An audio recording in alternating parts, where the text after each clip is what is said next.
Fala galera, tudo bem? Sejam bem-vindos a mais uma aula aqui no ANAC Concursos. Eu sou o professor João Kleber e estarei ministrando a disciplina de Informática Básica para vocês. Bom, hoje nós vamos falar sobre internet e as suas tecnologias. Ah, professor, o que vai ser essas tecnologias? Nós iremos falar sobre a intranet, a extranet e também falaremos sobre computação em nuvem, também chamado de cloud computer, tá? Beleza? Então, vamos entender o que é internet, primeiramente. Gente, bem tranquilo, rápido e prático. Internet é um conjunto de redes interligadas, tá? Na aula passada a gente falou sobre redes de computadores, beleza? E aí eu quero passar um macete para vocês aí. Bom, qual que seria esse macete, professor João Kleber? Para que exista uma rede, eu tenho que ter 2 computadores no mínimo, certo? E aí o que você precisa saber? Para existir uma rede, eu não sou obrigado necessariamente a ter acesso à internet. Agora, quando eu tenho uma internet, eu sou obrigado a ter uma rede. Então, ó, pegadinha de concurso público aí. Uma internet não depende de uma rede. Claro que não. Por quê? Porque a definição da internet já é isso, um conjunto de redes interligadas. Da onde que vem isso, professor? É o seguinte, ó. Inter vem de interligadas e net vem de rede, então redes interligadas. Então, para que exista a internet, eu preciso que as redes estejam interligadas. E aqui tem um exemplo bem prático no nosso desenho. Aqui nós podemos ter várias redes, né, espalhadas pelo mundo, que através da internet conseguem estabelecer comunicação. Beleza? Então, conseguimos compreender então aí que internet é um conjunto de redes interligadas. E para que exista a internet, eu preciso de ter redes. Beleza? Tranquilo? Então, vamos entender agora como que se dá o funcionamento da internet. O funcionamento da internet se dá através dessa ilustração aqui, gente. A primeira ilustração seria o PC, mas eu poderia muito bem estar utilizando, por exemplo, uma Smart TV, eu poderia estar utilizando um tablet, tá? Então aqui eu posso ser qualquer dispositivo de rede em si, tá? Dispositivo de rede. Esse dispositivo, ele vai entrar em contato com o seu provedor de acesso à internet. Aí, por exemplo, se ele estiver utilizando banda larga, né, ele vai precisar da telefonia. Se ele estiver utilizando satélite, vai ser da sua empresa de satélite, né? Se for a rádio, a mesma coisa, né? Uma vez que o provedor, né, liberou o acesso, esse provedor ele vai entrar em contato com o backbone. E aí eu quero que vocês gravem isso aí. Backbone é a central da internet, tá? O que é o backbone? É onde passa todos os dados, todos os arquivos, independente aonde você esteja, né? E aí até que aconteceu no ano de 2013, que ficou muito comentado o caso do Edward Snowden, né? Que ele contou que os Estados Unidos monitorava, né, todas as atividades de outros países. Como que ele monitorava? Porque os Estados Unidos, através da Agência Nacional de Segurança deles, interceptava o backbone. Porque o backbone, né, da internet fica localizado nos Estados Unidos da América. Beleza? Então, por isso que eles tinham acesso a toda e qualquer informação. Porque eles interceptaram, né, o backbone e, consequentemente, eles tiveram acesso às informações de forma privilegiada. Mas vamos seguir o funcionamento da internet. Então, eu quero abrir o Facebook, vou solicitar o meu provedor de acesso, meu provedor de acesso autorizou, vou chegar no backbone, que é uma central, é onde que vai organizar, né? E aí, essa central vai verificar o seguinte: o servidor do Facebook está localizado, vamos supor, nos Estados Unidos. Então ele vai buscar acesso à informação, vai buscar o meu perfil e ele vai fazer o processo inverso. Ele retorna a informação para o backbone retorna para o provedor e o provedor traz para mim no meu computador. Tudo isso em questão de milésimos de segundo. A gente não percebe isso, tá? Mas toda vez que você solicita alguma coisa, tem todo esse tráfego, todo esse ciclo a ser feito. Então, o computador solicita para o provedor autoriza, entra em contato com o backbone vai verificar onde a informação está hospedada, localizou a informação, retorna até chegar no usuário. Toda vez, toda e qualquer ação que você utiliza através da internet, segue esses passos a passos aí. Beleza? Bom, e aí, o que vocês precisam saber, né? Eu falei na aula de rede de computadores, né, na aula anterior, que protocolos é um tipo de linguagem em que todos os computadores entendem. É como se fossem regras, né? E aí, essas regras, agora a gente vai começar a falar quais são as principais. Por exemplo, eu citei que protocolos é como se fosse a Constituição Federal, né? Humanamente, por exemplo, para um advogado é impossível ele decorar todas as leis, mas existem leis que eles precisam saber porque sempre vai cobrar, né? E aí, da mesma forma que o advogado precisa saber essas leis bases, né? Vocês, para passar no concurso público, tem que saber os principais protocolos que cobram em concurso público. E aí vocês precisam saber o seguinte, que existem dois protocolos que permitem você navegar na internet, né? É o HTTP e o HTTPS. Aí você me pergunta, professor, para que existe duas coisas para fazer a mesma coisa, né? E aí eu vou te responder o seguinte, né? Se o ser humano fizesse todas as coisas para o bem, não haveria necessidade disso. Mas infelizmente nós temos pessoas que agem de má fé, né? E aí o que aconteceu? As pessoas, os cientistas, né, voltados para a parte de rede de computadores, teve a necessidade de criar um protocolo que permita dar segurança, dar credibilidade para o usuário. Então, quando você vai navegar, né, e até uma dica que eu faço para vocês, e você vai utilizar informações pessoais, tais como CPF, RG, número de cartão de crédito ou fazer uma operação bancária, você tem que utilizar o protocolo HTTPS, porque esse protocolo permite visualizar as informações de forma segura. Então, vai dica para vocês, se cair na prova de concurso público, é o tipo de navegação na internet que permite que eu navegue de forma segura. Qual o protocolo que eu tenho que utilizar? HTTPS. É um protocolo na internet que permite navegar na internet, mas não traz segurança. É o que? É o HTTP. Beleza? Então, HTTP e HTTPS, os dois têm a mesma função, que é visualizar as páginas da internet. Só que tem uma diferença crucial entre os dois, né?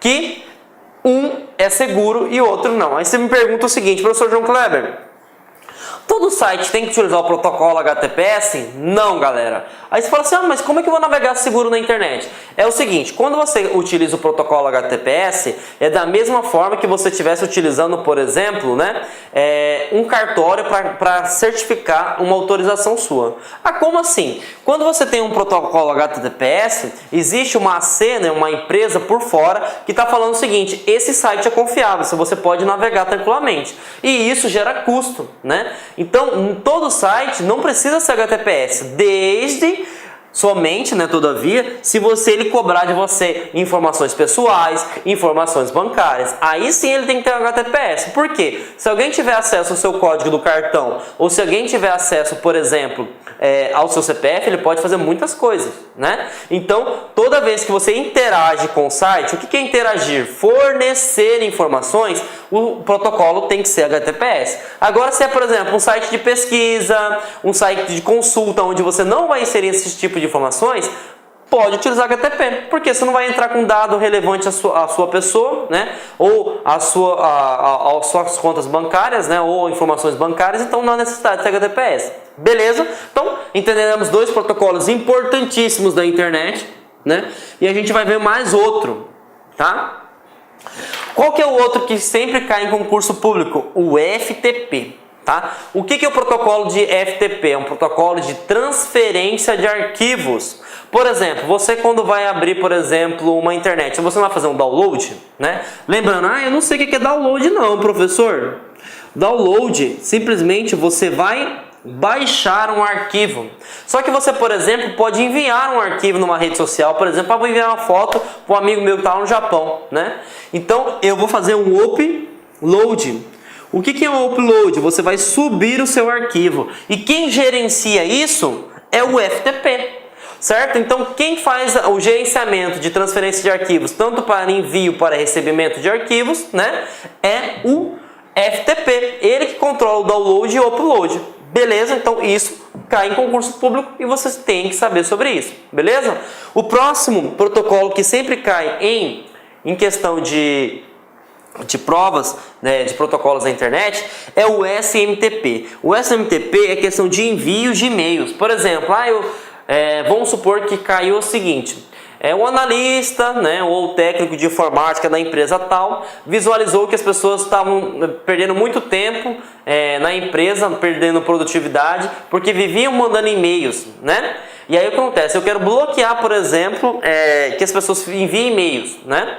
E aí então o que você vai ter que fazer? Você vai ter que bloquear um protocolo chamado SMTP, porque é esse protocolo, né, que permite que você envie e-mails, beleza? Então, entendemos o conceito aí de internet, que é um conjunto de redes interligadas, né, na qual você pode fazer inúmeras aplicações, o uso de rede social, uso de e-mails, né, uso de transferência de arquivos, e aí a gente tem que estar preparado para a questão desses protocolos, né, que eles cobram, que é o HTTP e o HTTPS, que permite navegação na internet. Qual que é a diferença? Só lembrar do S, o S Security, que seria segurança, né? E aí nós temos também outros dois protocolos muito importantes que caem em prova, FTP, transferência de arquivos, e nós temos também o SMTP, que é o protocolo de envio de e-mails. Beleza? Entendemos, agora a gente vai entender como que funciona a internet, tá? Bom, gente, vamos entender como que funciona a internet em si. Primeiro, o HTTPS, acabamos de ver, que simboliza, né, que esse site, que é o site nosso, né, da LAC Concursos, ele é um site seguro. Ah, professor João Kleber, como que eu sei que é um site seguro? Porque ele está utilizando o protocolo HTTPS, beleza? Depois dessa informação do HTTPS, vem essa informação aqui, www. Toda vez que tiver o www, significa que você está na internet. Ah, professor, então toda vez que eu digitar www significa que eu estou na internet? Sim, porque www significa World Wide Web, rede de alcance alcance mundial. Então, toda vez que tiver www, eu sei que é World Wide Web, que significa rede de alcance mundial. E aí, vamos entender uma coisa. Depois vem um ponto. Deu ponto, vem isso aqui, ó. LAC Concursos, tá? Isso aqui se chama nome de domínio, tá? Isso cai em concurso público, tá? O que é um domínio, professor João Kleber? É um endereço na internet. Por exemplo, LAC Concursos tem corretamente o nome do domínio igual. Só que já caiu em prova de concurso público, pegadinha. Por exemplo, eu vou utilizar o Banco do Brasil, tá? O Banco do Brasil tem como domínio bb.com.br. Certo? E BB é o nome do Banco do Brasil? Não. Então, não necessariamente eu sou obrigado a colocar, né, o nome da minha empresa igual o nome do domínio. Primeiro que eu tenho que verificar se tem disponibilidade. Então, pegadinha de concurso aí. Não é porque o nome da minha empresa é LAC Concursos, por exemplo, que eu vou colocar, por exemplo, como LAC Concursos no meu domínio. Eu poderia muito bem colocar o seguinte, lac.com.br.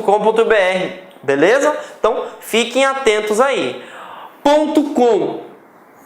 O que é o .com, gente? É o tipo... Deixa eu apagar o www, que vocês já entenderam quem acessa a internet, né? O que seria o .com? O .com ele vai fazer referência que tipo de domínio é. Tá? Que tipo de domínio é. E a gente vai ter um slide que eu vou falar para vocês quais são os principais domínios, tá? Então, calmem aí que eu vou explicar melhor mais lá na frente. E o BR aqui, né, vai falar sobre a nacionalidade. Então, se é BR é o quê? Brasil. Se é PT, né, Portugal. E assim em diante. Então, isso aqui é você entender como é que funciona um endereço na internet. Então, aqui a primeira coisa que vai falar qual que é o protocolo que está sendo utilizado, né? Ou vai ser o HTTP ou o HTTPS. Lembrando que se for HTTPS ele é seguro, né? Depois ele vai estar www, que significa que você está na internet, porque www significa World Wide Web. Perfeito? Uma vez que a gente entrou no www, vai ter o nome do domínio. O que é o nome do endereço?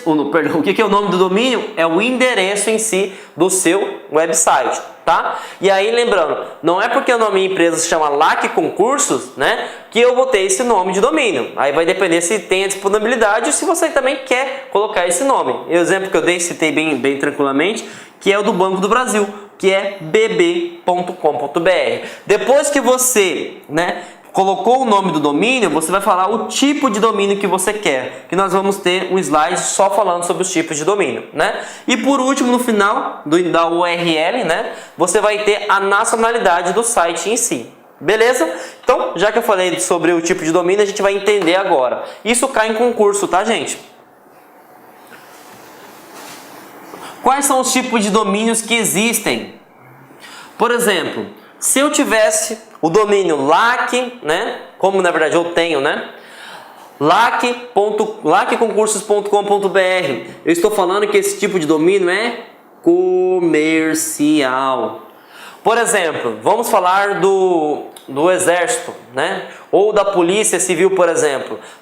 Vamos imaginar que seja a Polícia Civil de Mato Grosso. Eles poderiam ter um site chamado www.policiacivil.mt.mil.br.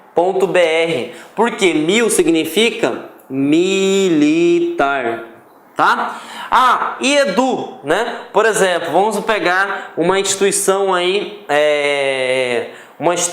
por exemplo, ufmt.edu, né, .br, ou podemos pegar unic.edu.br, porque eu sei que é uma instituição educacional, né?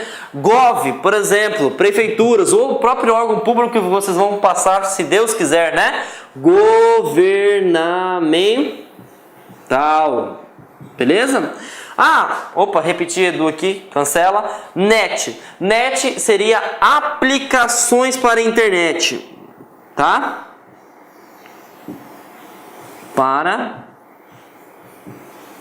internet, beleza? E INT, professor João Kleber, INT é internacional. Então, a gente viu aqui, né? Faltou um que é bem interessante. Eu acredito que eu deve ter esquecido aqui. Org, que cai em concurso público. Falha minha aí. Org é organizacional. Beleza?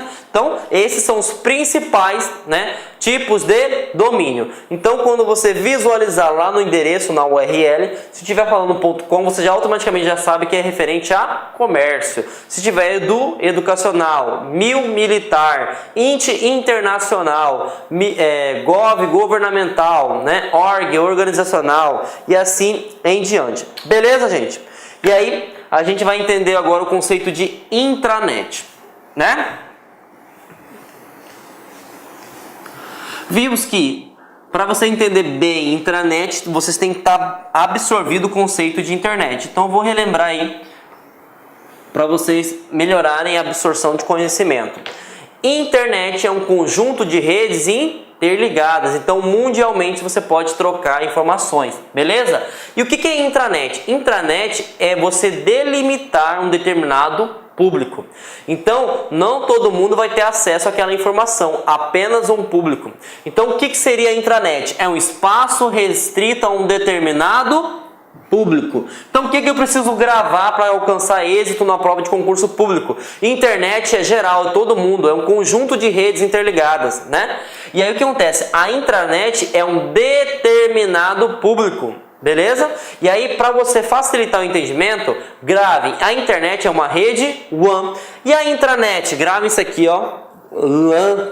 Porque LAN você sabe que é local. Nem todo mundo tem acesso, tá? Então, utilizado para compartilhamento de informações restritas. Geralmente utilizado em servidores locais, instalados na empresa somente. Beleza? Então, internet é um conjunto de redes interligadas, né? E intranet seria como se fosse local, só delimitado para um determinado tipo de público. Beleza? Tranquilo? E aí o próximo conceito que nós vamos aprender, galera, é o extranet. Tá?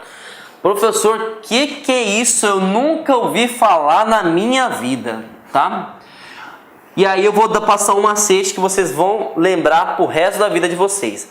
Extranet eu apelidei, né, como elo.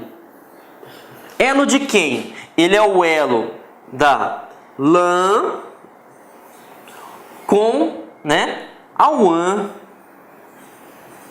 Como assim, professor João Kleber? O que acontece? Isso aqui é a empresa.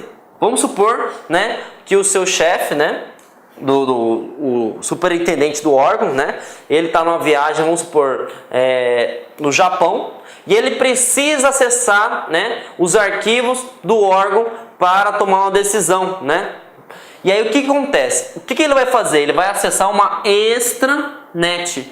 O que é essa extranet? É uma rede, né? É onde você consegue acessar de um outro local do mundo, de uma outra intranet, através da internet, a sua rede, de forma segura. Então o que seria a extranet? É um elo, né, entre duas intranet.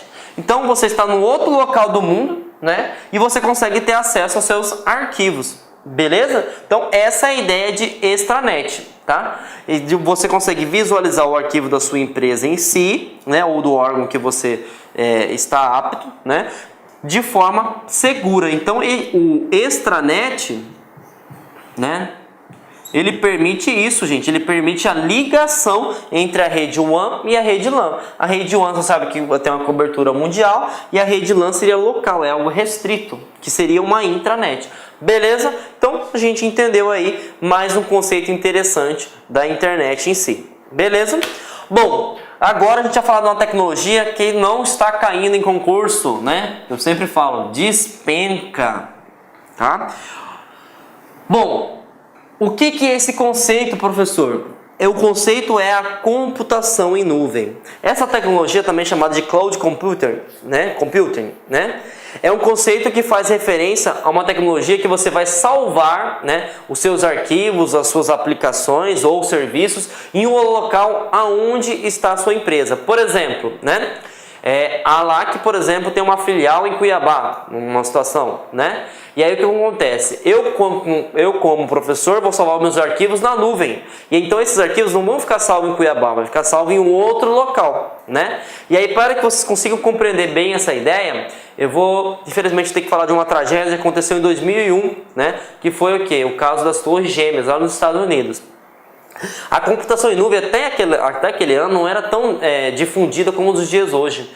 Por que ela ficou difundida a partir dessa tragédia? Porque o que aconteceu é o seguinte, gente, para quem não sabe da história, né, as Torres Gêmeas era como se fosse a cereja do bolo, né? Como assim cereja do bolo? Todo mundo tinha um escritório nas Torres Gêmeas. E aí como é que funcionava até naquela época? Você tinha, por exemplo, vamos pegar as Torres Gêmeas aqui, né? Eu tinha um andar que era voltado para o atendimento, e o outro andar que seriam os meus data centers. Professor, não sei o que é data center. Data center é a central de dados, onde fica armazenado todos os dados da empresa. Quando o avião veio, né, o que aconteceu? Quebrou tudo, né? Tudo foi destruído. E aí, consequentemente, as empresas vieram à falência. Muitas pessoas perderam a sua vida. Não só também aconteceu casos de pessoas se suicidarem, porque na informática não tem um achismo, né? Ou é ou não é. E aí a computação em nuvem surgiu dessa ideia mesmo, infelizmente, dessa tragédia que começou a difundir realmente. Então, o que seria a computação em nuvem? Você está em um local, né? Você está alocado ali, igual o exemplo a LAC Concursos, mas as nossas aulas, os nossos materiais não ficam alocados em Cuiabá, ficam alocados num provedor. Esse provedor pode estar em São Paulo, pode estar em Brasília. Se caso, Deus me livre, aconteça alguma coisa aqui em Cuiabá, não vai interferir, por exemplo, né, nos arquivos que vocês estão vendo, nessa aula que vocês estão vendo. Por quê? Porque os nossos arquivos não estão armazenados fisicamente, eles estão virtualizados, né, eles estão em um outro local. Então essa é a ideia de virtualização. Lembrando que a virtualização, né, você pode ter acesso a qualquer lugar do mundo. Por exemplo, as aulas da LAC Concursos, né, você pode ter acesso na China, no Japão, nos Estados Unidos, né, no Ceará, no Pernambuco, em Bahia, Minas Gerais, Mato Grosso, em qualquer lugar, independente dos dispositivos. Você pode ter acessar por servidores, você pode acessar por um computador, por um celular, por um tablet, por uma Smart TV. Então, essa é o bacana da ideia da computação em nuvem. Além de você salvar os arquivos, né, em um local diferente, você pode ter vários dispositivos, independente de qual é, desde que você tenha acesso à internet. Tá? Uma coisa importante que cai em concurso público, pelo amor de Deus.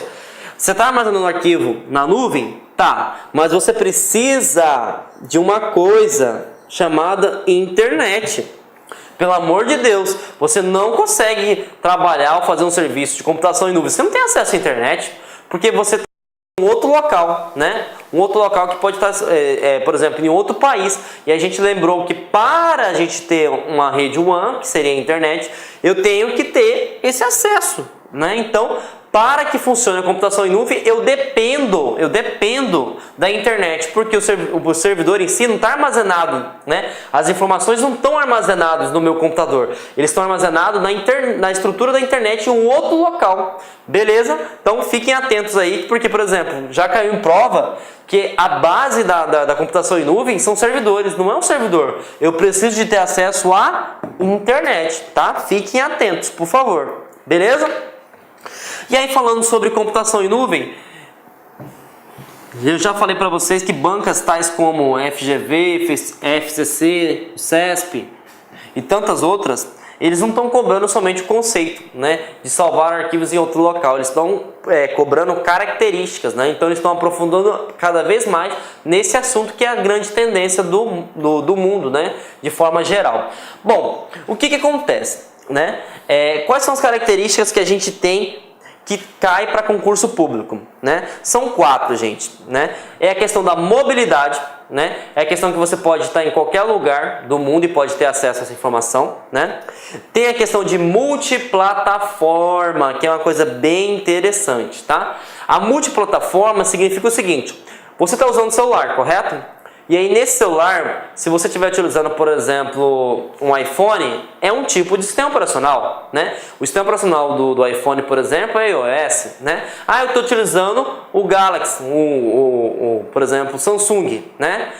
O sistema operacional desse dispositivo não é o iOS, é um outro dispositivo, que é, por exemplo, o Android, né? Ah, eu estou utilizando o celular da Microsoft, né? Então é um outro tipo também, que é o Windows Phone. Ah, eu estou utilizando no meu tablet, né? É Android, eu posso estar utilizando no meu computador, que eu posso estar utilizando o Macintosh, eu posso estar utilizando o Linux. Então a ideia de multiplataforma é isso.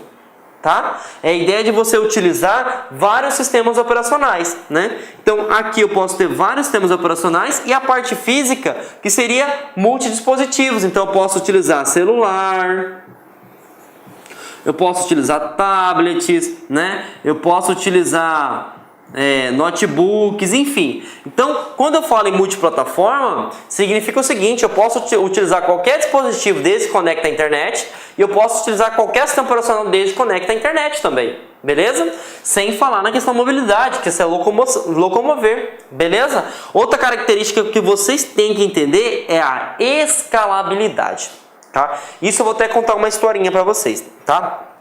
Imagine que vocês têm uma empresa de informática ou qualquer tipo de comércio, né? E vocês vão crescer, né? Toda empresa tende a crescer, né, galera? Então o que acontece? Você vai chegar um momento que você vai ter que trocar, né? Desculpa, gente.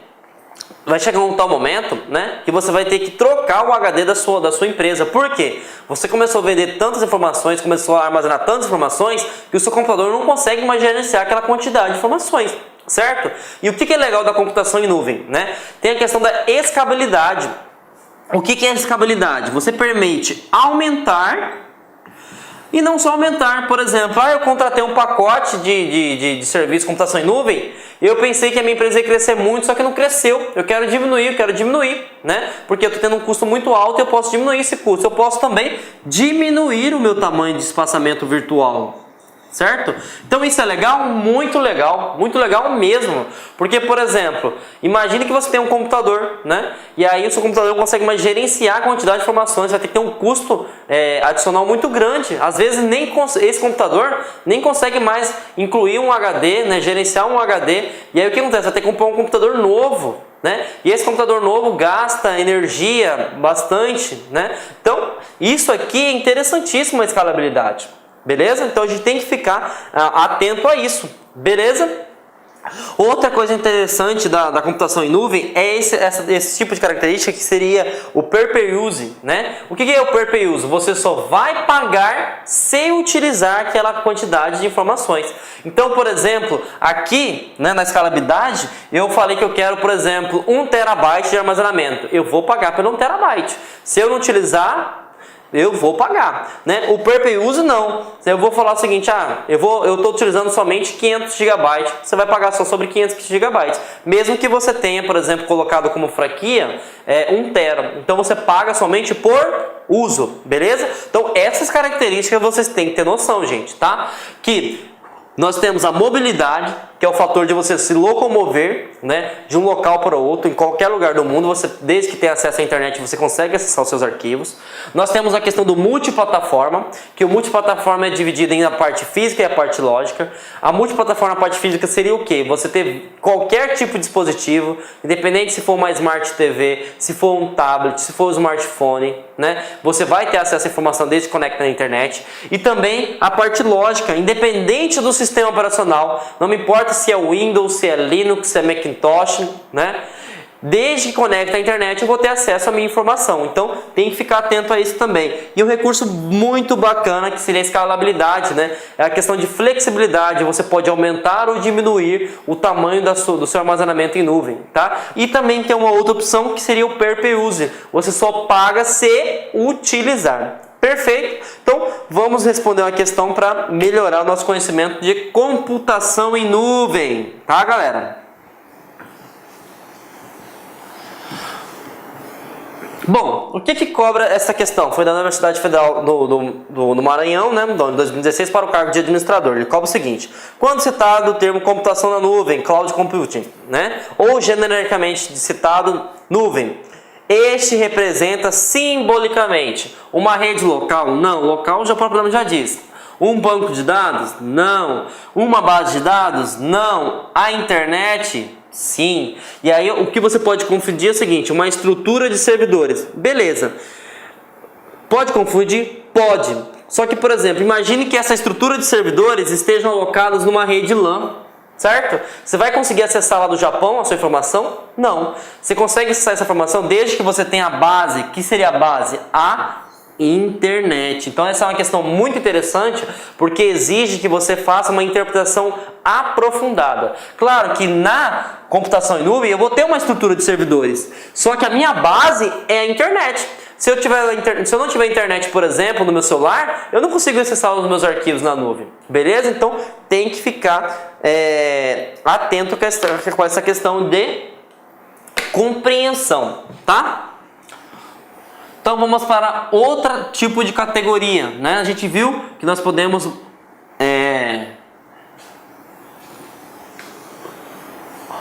ter vários tipos de características, né? E aí a próxima característica que nós iremos abordar são as modalidades de serviço, tá? Nós temos 3 tipos de modalidades. Nós temos o SaaS, nós temos o PaaS e nós temos o IaaS, tá? Bom, o que seria o SaaS? Gente, quando a gente utiliza, né, uma computação em nuvem, muitas pessoas têm noção seguinte: eu vou utilizar a computação em nuvem, eu somente vou armazenar arquivos. Está errado. Tá? E isso está cobrando em concurso, tá? Quando você tem computação em nuvem, na verdade, a ideia da computação em nuvem é virtualizar tudo. Por que virtualizar tudo? Preste atenção, se você tem uma empresa, né, e você tem vários data centers, né, você vai ter que gastar dinheiro com os data centers, você vai ter que gastar dinheiro com energia elétrica, você vai ter que gastar dinheiro com ar-condicionado, né, porque se não tiver ar-condicionado vai esquentar e vai pifar, né? Então a gente vai ter que gastar dinheiro com questão de segurança eletrônica, que seria CFTV, câmera de monitoramento, verificar a questão de alarme. Então existe uma gama de gastos que a gente vai ter. Então a gente pode colocar dentro da nuvem não só dados, a gente pode colocar aplicações, a gente pode colocar infinitas aplicações que nós vamos ver agora, tá? E aí o que acontece? Que modalidades de serviços são disponíveis para armazenamento em nuvem? A primeira forma é o SaaS, que seria software para serviço. tá? E aí eu citei um exemplo do Google Docs. Por exemplo, vocês que vão fazer questão de concurso público, né? Podem utilizar editores de texto, você pode utilizar planilhas eletrônicas, né? Que seria o Word, Excel, ou um editor de apresentações, que seria o PowerPoint, né? E aí o que acontece? Você não precisa estar instalado esse software no seu computador. Se você utiliza o Google Docs, por exemplo, você pode fazer tudo por lá. Certo? Então, o que acontece? Você tem economia no quê? No gasto com o aplicativo em si, porque a gente sabe, né, que os aplicativos da Microsoft são de uso proprietário, o tipo de licença. Consequentemente, você tem que pagar. Então, esse tipo de modalidade de serviço é interessante porque você vai ter economia com software, beleza? Então, fiquem atentos com isso aí. Então, eu posso também utilizar serviços, aplicações dentro do armazenamento em nuvem. E aí, o que eu preciso ter, professor? Eu preciso ter um sistema instalado? Não. Eu preciso ter acesso à internet, somente isso. Tá? Então, isso é graças ao quê? Ao Google Docs, mas tem outras ferramentas também, né? Na prova ele pergunta o seguinte, né? O que o SaaS é? Ele é um software para serviço, você vai trabalhar com aplicações, tá? E aí tem o PaaS também, tá? O PaaS ele é um pouquinho aprofundado, mas já caiu no concurso e vocês têm que ficar preparados. O PaaS ele é voltado para desenvolvedor. Professor, que é isso? Desenvolvedor, para quem da área técnica, entende que é o programador, tá? Ah, como assim? Um exemplo que eu dei é o Microsoft Azure, né? O que esse software precisa? Presta atenção, gente. Para a gente desenvolver sistemas, nós precisamos de uma linguagem de programação. Por exemplo, eu quero criar uma nova rede social, né? Eu preciso ter uma linguagem web, por exemplo, que seria PHP ou Java, enfim. E o que acontece? Eu preciso de um software em si, né? Então eu tenho que instalar um software no meu computador.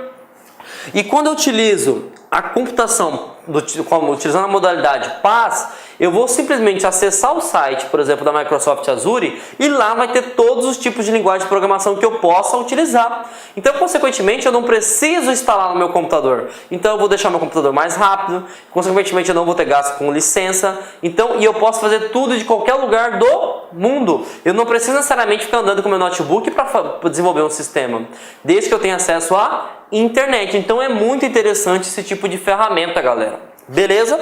Então, lembrando que o PaaS é mais utilizado para quem? Desenvolvedor ou programador, é mais técnico, tá? Mais técnico. Esse aqui qualquer usuário pode utilizar, porque qualquer usuário de escritório utiliza Word, não, na verdade não é Word, né? Ele utiliza editores de texto, utiliza editores de apresentação de slides e etc. Beleza? E por último é o IaaS, né? O IaaS é de infraestrutura para serviço. Aqui você pode colocar toda uma infra, né? Você pode colocar um servidor virtualizado. Por exemplo, muitas empresas hoje estão utilizando, né, a virtualização. Por quê? Porque um servidor, para quem não tem noção, custa caro, a manutenção é caro, as licenças são caras e tem a questão de redundância, gente. Se o servidor parar, a minha empresa inteira para, né? Então, o que a maioria das empresas estão fazendo? Estão parando de gastar com licenças, com computador, com ar-condicionado, com montagem.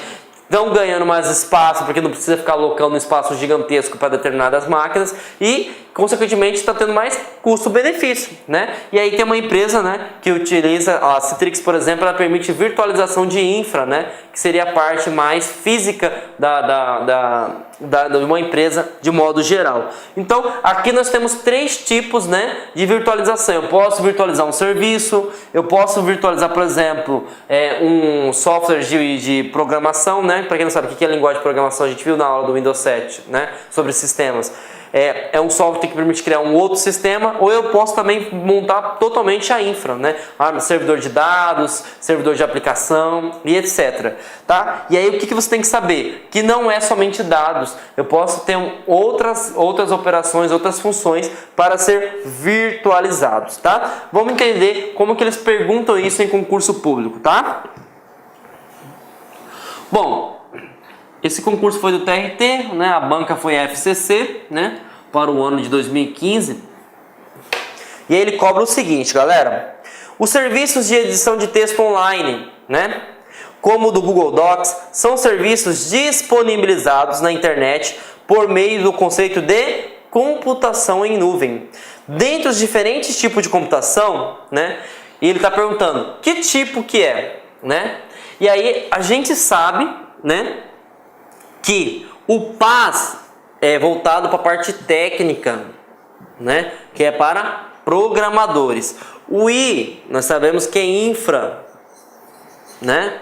O CaaS nem existe, o DBAs não existe também. E nós temos o outro que seria o SaaS, que é um software como serviço.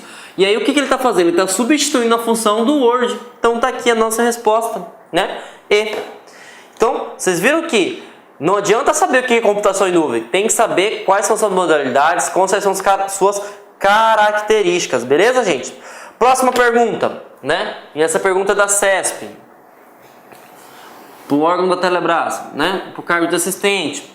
Ele está cobrando o seguinte: julguem o próximo item relativos ao navegador Internet Explorer 11, ao programa de correio Mozilla Thunderbird e à computação na nuvem. Os possíveis benefícios relacionados ao uso da computação em nuvem incluem a economia de energia elétrica. Aí vocês falam assim: puxa vida, isso é pegadinha. É pegadinha, certeza. O que tem a ver, né? O que tem a ver economia de energia elétrica com computação em nuvem? E aí, lembre-se, façam a interpretação. Então, os possíveis benefícios, né? E aí você tem que lembrar, bom, quando eu faço computação em nuvem, quando eu utilizo essa tecnologia, eu não preciso de computador. Se eu não preciso de computador, eu não preciso de ter energia para o computador, eu não preciso de ter ar-condicionado funcionando 24 horas sem parar. Então, consequentemente, se eu não tenho computador e se eu não tenho ar-condicionado, eu vou economizar energia. Correto? Correto. E aí a resposta está correta. Tá? Então, a CESP é uma das bancas que exige muito essa interpretação. Muita gente, as pessoas, na hora que vê que é parte elétrica aqui, já marcam falso. Porque falam que não é benefício, porque é algo virtual. Gente, tem que saber que interpretar, tá? Então, realmente, quando você utiliza a computação em nuvem, você tem economia disso. Você também tem economia, por exemplo, da parte de segurança. Por quê? Você não precisa de câmera de monitoramento, porque você não tem servidor. Você não precisa de colocar um guarda 24 horas, porque você não tem servidor. Então, poderia também estar cobrando também. Então, a gente tem que ficar atento a essas questões. Tá? E aí, vamos para mais outra questão da CESP, né? Dessa vez para o MEC, né? O Ministério da Educação. Está cobrando o seguinte: a respeito da computação na nuvem e da segurança da informação, julguem o item subsequente. A computação em nuvem fornece apenas serviços para armazenamento de dados. Esse aqui é uma palavra-chave. Apenas. Se colocasse também, já mudava a resposta. E nós vimos que não é somente dados. A gente armazena software para aplicação. Nós também conseguimos a infraestrutura em si. E nós conseguimos também a questão da linguagem de programação, por exemplo. Então, apenas dados é falso, né? Agora, se eles colocam também, significa que tem mais coisas. Estaria correto. Então, a gente tem que saber interpretar. Tá? Porque é uma pergunta que parece ser fácil, só que se você não ler 1, 2, 3 vezes, você vai, né, marcar errado. Tá? Então, vamos para mais um tipo de características da computação em nuvem que eles estão cobrando agora. Tá? Quando a gente tem nuvens, nós temos dois tipos, tá, gente? A gente tem a nuvem pública e a nuvem privada. Professor, o que seria essa nuvem pública? Ou essa nuvem privada? Vamos começar pela privada, que seria a melhor. A privada, gravem esse nome, exclusiva. Por que é exclusiva? É o seguinte: se você tem uma empresa, você tem que colocar um tipo de armazenamento que seja o quê? Exclusiva, que seja dedicado. Porque a sua empresa ela não pode ter erro, ela não pode ficar fora do ar. Então o que acontece? Você vai ter que ter um gasto, vai ser pago, vai ser privado, vai. Mas você tem a certeza que você não vai ter interrupção de serviço. Beleza? Aí eu citei para vocês algumas empresas que trabalham, né? Uma das principais, né? Que trabalham com o tipo de nuvem privada, que é chamada também de exclusiva. Amazon, Google, HP, IBM e Microsoft. beleza? Mas o que eu preciso focar, né, professor João Kleber? Quais são os dois tipos de nuvens? Privada e exclusiva. O que seria a privada? Dedicada. A empresa tem um canal, né, que é dedicado para ela. Aconteceu um erro, automaticamente já vai ser correspondido, né? Muitas vezes a gente nem percebe o erro porque eles trabalham com redundância, né? Para quem não sabe o que é redundância, né, é como se fosse um plano A, um plano B, beleza? E nós temos o tipo de nuvem pública, né? O que seria uma nuvem pública? Seria compartilhada, né? Todo mundo tem acesso, né? E aí um exemplo de nuvem pública que todo mundo tem acesso: Google Drive, SkyDrive, Dropbox, a Mega, o iCloud, né? E aí o que acontece? Não é que essa nuvem é pública, que todo mundo tem acesso, que eu não posso colocar, por exemplo, transformar ela em algo privado. Por exemplo, se eu excedi, né, vamos pegar o Google Drive, que seria 15 GB de armazenamento. Mas eu quero 1 TB, aí você vai deixar exclusivo. Então aqui uma pública pode se transformar privada, beleza? Agora a privada não se transforma em pública. Tá? Então tem que ficar ciente disso. E aí eu vou mostrar para vocês um provedor, né, que é uma dessas empresas, como é que funciona os data centers. Seria dessa forma, né? Isso aqui é o exemplo da data center do Google de forma real aí, beleza? E aí, para a gente finalizar a aula de computação em nuvem, né, nós vamos responder uma questão aí do CRB, né, Conselho Regional de Biblioteconomia, né? E aí, do cargo de assistente, ele cobra o seguinte: uma empresa resolveu utilizar os serviços e software de computação nas nuvens. Isso significa que terá que pagar pelo uso de software de terceiro que utilizará a nuvem. O que é isso, gente? Ele está falando o seguinte, que para você utilizar, né? Que para você utilizar um serviço da nuvem, você vai ter que pagar por um software terceiro. Falso isso. Não tem nada a ver, você não paga por um software. A única coisa que você precisa ter é acesso à internet, né? Então vamos lá. Além do navegador, terá que instalar um software que permite acessar os recursos da nuvem? Não. Eu preciso ter um navegador? Preciso, porque a gente viu nas aulas passadas que o navegador é um software que permite navegar na internet. Eu não preciso de um software, eu preciso da internet. Então, elimina-se também. Beleza, galera? Vamos para a próxima. C. Poderá utilizar todos os softwares disponíveis na nuvem gratuitamente, desde que concorde com os termos de uso. Opa, depende. Aqui ele não citou que tipo de nuvem que é. Se for uma nuvem pública, você pode acessar. Agora, se for privada, você não pode. Então, essa aqui elimina-se porque ele não especificou. Beleza? Poderá utilizar softwares na nuvem gratuitamente, mas os arquivos gerados não poderão ser armazenados na nuvem.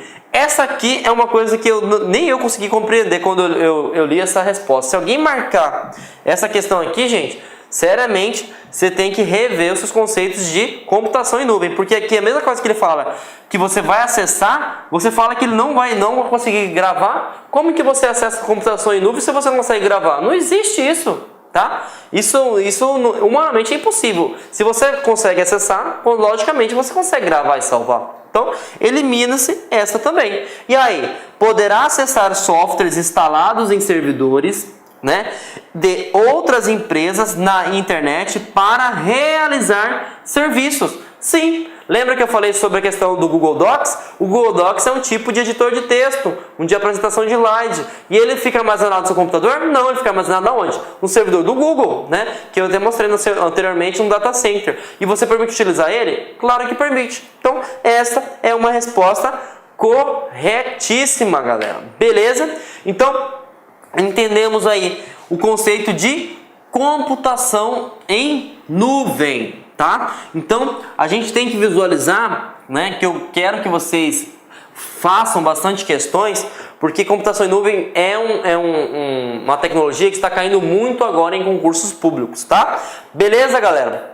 E aí, peço para vocês novamente, né, avaliem a nossa aula, se gostou dá um joinha, né, se não, podem dar sugestões, né, peço que vocês vejam a aula 1, 2, 3, 4 vezes, né, esse é um conteúdo que não está caindo em concurso público, galera, está despencando, né, e para que você consiga uma absorção melhor, né, consiga adquirir mais conhecimento, tem que resolver questões. Resolva 1, 2, 3, 4, 5 vezes. Só assim você vai conseguir compreender realmente o conteúdo e conseguir êxito no seu concurso público. Beleza? Tenha uma ótima semana e até a próxima, galera!